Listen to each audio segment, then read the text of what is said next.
तो हेलो दोस्तों, आज का जो है आंसर शीट आ चुका है, यानी सेट जी जो है, यानी 5 फरवरी वाला जो है, 5 फरवरी 2026 का जो है सेट जी, उसका आंसर शीट आ चुका है। 100% सही आंसर जो इसमें मिलेगा आपको। मिलाइए फास्ट फास्ट आंसर आप। पहला क्वेश्चन है कि दूरदृष्टि को दूर करने के लिए किस लेंस का प्रयुक्त होता है। यानी दूरदृष्टि दोष का प्रयोग दूर करने के लिए जो है उत्तल लेंस का प्रयोग होता है, यानी ये जो है एक का सही आंसर हो जाएगा। दो का देखते हैं, प्रकाश की तीव्रता का व्युत्क्रम वर्ग नियम अर्थात तीव्रता समानुपाती 1/2 का मान ये होता है। तो दो का मान ये होता है बिंदु स्रोत के लिए, ऑप्शन ए जो है दो का आंसर सही हो जाएगा। अगला तीन का देखते हैं कि बोहर कक्षा में एक इलेक्ट्रॉन की गतिज ऊर्जा के उसकी स्थिति ऊर्जा यू में किस प्रकार संबंधित होती है। तो तीन का जो आंसर सी हो जाएगा, यानी के बराबर माइनस यू बटे टू। चार का देखते हैं, अर्धचालक को प्रबल धारा से क्षति किस प्रकार होती है। तो इनको जो क्षति होती है इलेक्ट्रॉन की अधिकता से होती है, यानी ऑप्शन सी जो है चार का सही आंसर हो जाएगा। और पांच का देखते हैं कि पांच का है किसी जर्मेनियम क्रिस्टल को पी टाइप अर्धचालक में परिवर्तन करने के लिए अपद्रव्य तत्व की संयोजकता है। संयोजकता इसकी होती है या तीन होती है, यानी पांच का जो बी हो जाएगा। छह का देखते हैं कि संचार प्रणाली में पुनर्वर्तक होता है। तो छह का जो पुनर्वर्तक होता है, यानी छह का सी हो जाएगा, अभिग्रावी तथा प्रोसित्र का संयोजन, यानी सी हो जाएगा आंसर सही छह का। सात को देखते हैं, किसी धातु पृष्ठ से उत्सर्जित इलेक्ट्रॉन का अधिकतम वेग दोगुना हो जाता है जब आप आपतित प्रकाश की आवृत्ति भी को दोगुना करते हैं, तो धातु का कार्यफलन होगा। धातु का कार्यफलन जो होता है यह 2h न्यू बटे 3 हो जाएगा, यानी सात का ए हो जाएगा आंसर। आठ का देखते हैं कि विद्युत चुंबकीय तरंग को सर्वप्रथम किसने गणितीय रूप से समझाया। तो गणितीय रूप से समझाने वाला पहला था मैक्सवेल, यानी आठ का सी हो जाएगा आंसर। और नौ का देखते हैं, नौ का जो है निम्न में से कौन सा कारक एक चालक तार के प्रतिरोध को प्रभावित नहीं करता है। तो एक चालक तार को प्रभावित नहीं करने वाला कारक जो है ये हो जाएंगे डी, यानी आरोपित विभव, यानी नौ का जो है डी आंसर सही हो जाएगा। दस का देखते हैं कि एक पराविद्युत को बाहरी विद्युत क्षेत्र में रखा जाता है, तो पराविद्युत के अंदर प्रभावी विद्युत क्षेत्र होता है। यह जो है इनका यह घटता है, यानी ऑप्शन 10 का ए हो जाएगा सही आंसर। 11 का देखते हैं, 11 का है कि एक यूएफ धारिता वाले संधारित्र की पट्टियों के बीच एक विभवांतर रखने पर आवेशीय संधारित्र पर आवेश होगा। तो आवेश जो है यह हो जाएगा, यानी एक यूसी, यानी ऑप्शन सी जो है 11 का सी हो जाएगा आंसर सही। 12 का जो है दिया हुआ है, तो 12 का सिर्फ आंसर देख लेते हैं, सी हो जाएगा एम भी साइन थीटा क्यू बी, यानी 12 का क्या हो जाएगा सी हो जाएगा। और अगला देख लेते हैं 13 का। 13 का है कि एक आदर्श ओमीटर में होता है, तो एक आदर्श ओमीटर में होता है आपका शून्य प्रतिरोध, यानी 13 का आंसर ए हो जाएगा।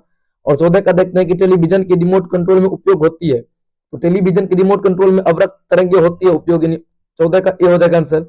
15 का देखते हैं, यदि एक क्षर चुंबक को उसकी लंबाई की लंबवत दो बराबर भागों में काटा जाए तो प्रत्येक टुकड़ा जो है यह आपका कम चुंबकीय आघूर्ण के साथ एक चुंबक की तरह व्यवहार करेगी, यानी 15 का डी हो जाएगा आंसर। 16 का देखते हैं, 16 का है कि धारावर्ती प्रत्यावर्ती धारा परिपथ में धारा विभवांतर के होते हैं, यह होते हैं अग्रगामी होती है, यानी 16 का ए हो जाएगा। 17 का देखते हैं, संधारित्र एक आदर्श कुचालक है। संधारित्र एक आदर्श कुचालक किसके लिए, दिष्ट धाराओं के लिए, यानी 17 का बी हो जाएगा। और आगे देख लेते हैं, 18 का देखते हैं कि विस्थापन धारा का मात्रक होता है। तो विस्थापन धारा का मात्रक ए मीटर होता है, यानी ए एम हो जाएगा, इसका आंसर सही ए हो जाएगा, 18 का सही आंसर। 19 का है कि सूर्य के प्रकाश का स्पेक्ट्रम होता है, तो सूर्य के प्रकाश का स्पेक्ट्रम होता है सतत होता है, यानी 19 का ए हो जाएगा आंसर सही। अगला देखते हैं आपका 20 का देखते हैं कि दृश्य क्षेत्र अधिकतम होगा। दृश्य क्षेत्र अधिकतम जो होता है यह उत्तल दर्पण के लिए होता है, यानी जो है 20 का बी हो जाएगा। 21 का देखते हैं कि हवा में लाल प्रकाश तथा नीले प्रकाश के अपवर्तनों का अनुपात होता है, तो इनके अपवर्तनों का अनुपात जो होता है एक से कम होता है, यानी 21 का ए हो जाएगा। 22 का देखते हैं, फोटोन का संवेग यानी पी होता है, तो फोटोन का जो संवेग होता है यह एच सी बटे न्यू होता है, यानी 22 का जो है सी आंसर हो जाएगा। और आगे देख लेते हैं आपका, आगे है कि हाइड्रोजन परमाणु से बाहर की न्यूनतम कक्षा की त्रिज्या आर ओ है, तो बाहर की कक्षा दूसरी त्रिज्या होगी, तो दूसरी त्रिज्या जो होगी यह हो जाएगी 4RO, यानी 23 का सी हो जाएगा। 24 का देखते हैं कि यदि चुंबकीय क्षेत्र समान है लेकिन लूप का क्षेत्रफल बढ़ाया जाए तो फ्लक्स क्या होगा, तो फ्लक्स जो है बढ़ता है, यानी 24 का ए हो जाएगा। और आगे देख लेते हैं 25 का देखते हैं, घरेलू परिपथ धारा विभव 220 वोल्ट होता है, यह क्या दर्शाता है, यह दर्शाता है आपका कि मूल्य मध्य वर्ग विभव, यानी ऑप्शन डी जो है इनका बिल्कुल सही आंसर हो जाएगा। 26 का देखते हैं, किसी विद्युत स्रोत से परिमित दूरी पर तरंग तरंगाग्र होता है, तरंगाग्र जो होता है यह आपका गोलाकार होता है, यानी 26 का डी हो जाएगा। 27 का देखते हैं, विनाशकारी व्यतिकरण के लिए पथांतर बराबर होता है, तो पथांतर जो इनके लिए बराबर होता है 2n+1 h न्यू बटे 2। 28 का देखते हैं, ई बराबर 0, विद्युत क्षेत्र तीव्रता में विभव v का दूरी r के साथ परिवर्तन होगा, तो r के साथ परिवर्तन जो होगा यह v नियत रहेगा, वो r स्वतंत्र रहेगा, यानी 28 का डी हो जाएगा सही आंसर। 29 का देखते हैं, r1 त्रिज्या r2 त्रिज्या के दो चालक गोला के पृष्ठ पर आवेश की पृष्ठ घनत्व बराबर है, पृष्ठ पर विद्युत क्षेत्र की तीव्रता का अनुपात होगा, विद्युत क्षेत्र तीव्रता का अनुपात 1:1 होगा, यानी ऑप्शन डी जो है इनका सही आंसर हो जाएगा। आगे देख लेते हैं आपका 30 का है कि ओम का नियम तब लागू नहीं होता है जब, ओम का नियम कब लागू नहीं होता है, जब तापमान बदलता हो, यानी ऑप्शन ए जो है इनका बिल्कुल करेक्ट आंसर हो जाएगा। 31 का देखते हैं, प्राकृतिक विद्युत चुंबकीय प्रेरण का उदाहरण है, तो इनका उदाहरण जो है बिजली गिरना हो जाएगा, यानी 31 का डी हो जाएगा। और आगे देख लेते हैं 32 का देखते हैं कि अपचाई ट्रांसफर में कौन सी राशि घटती है, तो इसमें जो है वोल्टेज घटती है, यानी 32 का बी हो जाएगा सही आंसर। 33 का देखते हैं कि पानी का अपवर्तनांक 1.33, पानी में प्रकाश की चाल क्या होगी, तो पानी में प्रकाश की चाल जो है 2 × 2.5 गुना 10⁸ मीटर पर सेकंड होगा, यानी 33 का सी हो जाएगा। और आगे देख लेते हैं 34 का देखते हैं कि प्रकाशीय इलेक्ट्रॉन की अधिकतम गतिज ऊर्जा किस प्रकार परिवर्तनशील होती है, यह जो है आपका यह रैखिक रूप से आवृत्ति के साथ तथा आपतित विकिरण की तीव्रता से स्वतंत्र होती है, यानी 34 का बी हो जाएगा। 35 का देखते हैं, निम्नलिखित में से किसे न्यूक्लियन के रूप में जाना जाता है, तो न्यूक्लियन के रूप में जो जाना जाता है यह आपका प्रोटॉन और न्यूट्रॉन होता है, यानी 35 का सी हो जाएगा। 36 का देखते हैं कि नाभिकीय घनत्व लगभग होता है, तो नाभिकीय घनत्व लगभग जो होता है यह द्रव्यमान संख्या से स्वतंत्र होता है, यानी 36 का ए हो जाएगा। 37 का देखते हैं कि एक ट्रांजिस्टर में क्या होता है, एक ट्रांजिस्टर में यह होता है आधार से अपद्रव्य तथा का सौंदर्य न्यूनतम होता है, यानी 37 का सी हो जाएगा आंसर। और आगे देखते हैं 38 का देखते हैं कि कूलॉम का नियम मान्य है, कूलॉम का नियम किसके लिए मान्य है, यह जो है आपका यह केवल विद्युत आवेश के लिए मान्य है, यानी ऑप्शन ए जो है बिंदु आवेश के लिए मान्य है, ऑप्शन ए जिनका करेक्ट आंसर हो जाएगा। अगला देख लेते हैं आपका, अगला जो है 39 का है कि विद्युत फ्लक्स का ऐसा मात्रक होता है, तो विद्युत फ्लक्स का ऐसा मात्रक जो होता है वोल्ट मीटर स्क्वायर होता है, यानी ऑप्शन बी जो है इनका बिल्कुल करेक्ट आंसर हो जाएगा। 40 का देखते हैं कि आंतरिक प्रतिरोध आर एक सेल बाह्य प्रतिरोध आर से जुड़ा है, आर में धारा अधिकतम होगी यदि, कब धारा अधिकतम होगी, जब आर बराबर आर होगा, यानी बी जो है इनका बिल्कुल करेक्ट आंसर हो जाएगा। 41 का देखते हैं कि यदि एल बराबर आर क्रमशः प्रेरकत्व और प्रतिरोध को व्यक्त करते हो तो एल आर का मात्रक होगा, तो एल आर का जो मात्रक हो जाएगा यह सेकंड हो जाएगा, यानी ऑप्शन बी जो है 41 का सही आंसर हो जाएगा। और 42 का देखते हैं कि 42 का है कि एक धात्विक चालक में धारा प्रवाहित होती है, तो इसमें धारा प्रवाहित जो होगी मुक्त इलेक्ट्रॉन द्वारा होगी, यानी 42 का ए हो जाएगा सही आंसर। 43 का देखते हैं कि वर्ल्ड वाइड वेब का आविष्कार किसने किया था, तो इनका आविष्कार टिम वर्नर ली किया था, यानी 43 का ए हो जाएगा। 44 का देखते हैं, 44 का है कि निम्नलिखित में से कौन सा व्यंजक विद्युत ऊर्जा को दर्शाता है, यह जो है आपका यह v बराबर आई टी दर्शाता है। 45 का देखते हैं कि एक अल्फा कण को दूसरे अल्फा कण की ओर लाने पर निकाय की स्थितिज ऊर्जा क्या होती है, तो इनकी स्थितिज ऊर्जा बढ़ती है, यानी 45 का आंसर ए हो जाएगा। 46 का देखते हैं कि पानी का प्राकृतिक स्थिरांक होता है, तो इनका स्थिरांक जो है 80 होता है, यानी 46 का ए हो जाएगा आंसर। 47 का देख लेते हैं आपका, 47 का है कि धारा घनत्व जे विशिष्ट चालकता र तथा विद्युत क्षेत्र की तीव्रता ई का संबंध क्या है, तो इनका संबंध जो है यह आपका डी हो जाएगा, जे बराबर रॉ ई पर एप्सिलॉन नॉट, सॉरी ई पर जो है रेकरिंग। 48 को देखते हैं, कार्बन प्रतिरोध के पीले रंग का कोड का मौन होता है, तो इनके पीले रंग का कोड का जो मौन होता है यह 4 होता है, यानी 48 का ए हो जाएगा सही आंसर। 49 को देखते हैं, 49 का एक सापेक्ष पारगम्यता बराबर है, सापेक्ष पारगम्यता जो बराबर होती है यह आपका होती है ऑप्शन बी के, यानी 49 का बी हो जाएगा।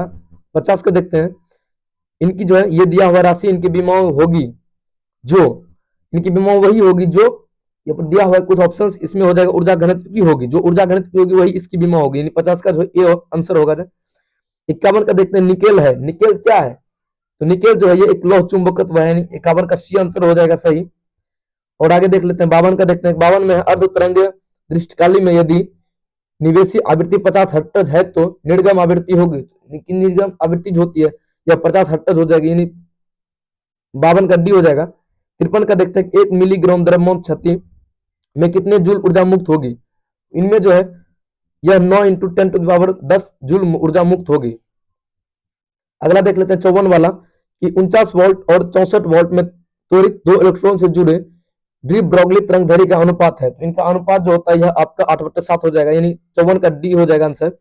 55 का देख लेते हैं कि प्रकाश की एक किरण समतल दर्पण पर अभिलंबित रूप से आपतित होती है, प्रावर्तन कौन होगा? इनका प्रावर्तन कौन होता है? 0 डिग्री हो जाएगा, यानी 55 का बी हो जाएगा सही आंसर। आगे देख लेते हैं 56 का, देखते हैं कि कलांतर पथांतर से संबंधित है, किस प्रकार संबंधित है? यह सी जो है, जो ऑप्शन दिया है सी के अनुसार संबंधित होगा, यानी 56 का सी हो जाएगा आंसर। 57 का देखते हैं समांतर संयोजन में प्रतिरोध का तुल्य प्रतिरोध है, तो इनका तुल्य प्रतिरोध जो होता है यह घट जाता है, यानी 57 का ए हो जाएगा आंसर सही। 58 का देखते हैं कि धारावाही परिनलिका के अंदर चुंबकीय क्षेत्र रेखाएं होती है, तो इनकी जो होती है समांतर तथा सीधी होती है, यानी 58 का डी हो जाएगा सही आंसर। आगे 59 का देखते हैं कि कलांतर स्रोत वे स्रोत है जिनके लिए क्या? तो इनके लिए जो कलांतर तथा आवृत्ति दोनों स्थिर रहते हैं, यानी 59 का डी हो जाएगा। 60 का देखते हैं सूर्य से प्राप्त प्राकृतिक प्रकाश होता है, तो सूर्य से प्रकाश प्राकृतिक प्रकाश होता है अध्रुवित होती है, यानी 60 का जो है बी आंसर हो जाएगा। और आगे देख लेते हैं 61 का, देखते हैं कि रेडियो धार्मिकता की खोज किसने की थी? रेडियो धार्मिकता जो खोज किसने की थी? हेनरी बैकरेवेल, यानी 61 का डी हो जाएगा। 62 का देखते हैं प्रसारण विधि द्वारा संचार का उदाहरण है, तो संचार का उदाहरण जो यह हो जाएगा आपका यह सी हो जाएगा, यानी टेलीविजन हो जाएगा, तो 62 का क्या हो जाएगा? सी। और आगे देख लेते हैं 63 का, देखते हैं 63 का है कि किस उपकरण का उपयोग विभव नियंत्रण के रूप में किया जाता है? यह किया जाता है आपका जेनर डायोड के रूप में, यानी 63 का सी हो जाएगा। 64 का देखते हैं जब एक विद्युत द्विध्रुव पी को एक समान विद्युत क्षेत्र ई में रखा जाता है, तो पी व ई के बीच किस कोण पर बल आघूर्ण का मान महत्तम होगा? यह जो हो जाएगा आपका यह सी, यानी 90 डिग्री पर महत्तम होगा, यानी 64 का सी हो जाएगा। आगे देख लेते हैं 65 का, आर त्रिज्या वाला एक वृत्ताकार लूप आई धारा प्रवाहित करता है, इसका चुंबकीय द्विध्रुव आघूर्ण होगा, इनका चुंबकीय द्विध्रुव आघूर्ण होगा पाई आई आर स्क्वायर, यानी 65 का जो है बी हो जाएगा सही आंसर। 66 का देखते हैं जब एक सूक्ष्मदर्शी की नली की लंबाई बढ़ाई जाए तो उसका आवर्धन क्षमता क्या होगा? तो उसका आवर्धन क्षमता जो हो जाएगा वह भी बढ़ जाएगा, यानी 66 का जो है ए आंसर सही हो जाएगा। आगे देख लेते हैं 67 का है कि कैथोड कितने समूह है? तो कैथोड कितने समूह जो है यह आपका इलेक्ट्रॉन के समूह है, यानी ऑप्शन ए जो है इनका सही आंसर हो जाएगा। 68 का देखते हैं कि जब एक समान साबुन के बुलबुले को आवेशित किया जाता है तो इसका आकार क्या होगा? तो इनका आकार जो है यह बढ़ जाता है, यानी ऑप्शन ए जो है इनका करेक्ट आंसर हो जाएगा। आगे 69 देखते हैं कि यदि संधारित्र के प्लेटों का क्षेत्रफल आधा कर दिया जाए तो संधारित्र की धारिता हो जाएगी, तो इनकी धारिता जो है यह आधी हो जाएगी, यानी 69 का जो है बी हो जाएगा। 70 का देखते हैं कि चौक कुंडली किस सिद्धांत पर कार्य करती है? यह कार्य करती है आपका स्वप्रेरण पर, यानी 70 का आंसर जो है ये हो जाएगा। दोस्तों ये थी आज का 70 ऑब्जेक्टिव क्वेश्चन का सही आंसर। आप लोग का कितना आंसर सही हुआ है आप लोग कमेंट में जरूर बताइएगा। अगर चैनल को सब्सक्राइब नहीं किया तो चैनल को सब्सक्राइब कर लीजिएगा। मिलते हैं इसी तरह के नए वीडियो के साथ, तब तक के लिए बने रहे हमारे साथ। धन्यवाद।